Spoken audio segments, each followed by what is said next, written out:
Marlowe, Bloomberg. Thank you.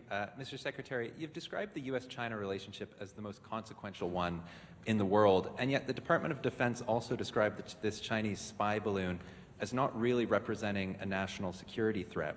What would you say to those who might suggest canceling this very important trip, as you've outlined, is in part related to optics and being seen to respond to criticism that the Biden administration might be soft on China, or at least needs to take a tough response? And separately, you've said you'll go when conditions allow. I'm wondering if you might elaborate on that. Are we talking a week or a month? And Foreign Minister Park, could you offer a little bit of an assessment on what you think the U.S., South Korea, and Japan can do to cut off these illicit revenue streams for North Korea, especially including the sale of ammunition to Russia or cryptocurrency theft? And how do you think China can be brought into those discussions? Thank you. Thank you, Ian.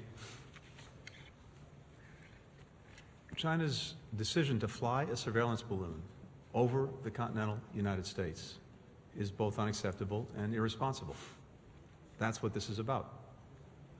It's a violation of our sovereignty. It's a violation of international law.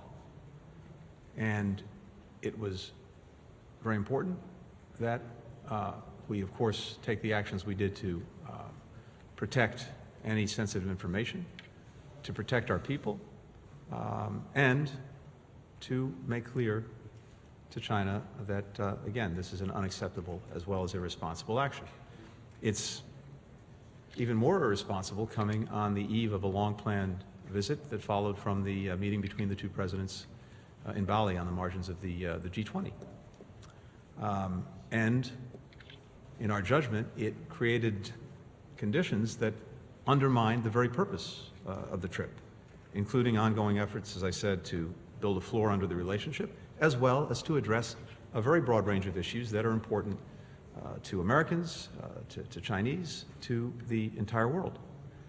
So that is why I conveyed to Wang Yi, the senior foreign policy official in China this morning, that I was postponing the travel, and that we will look to see about doing the trip when conditions allow.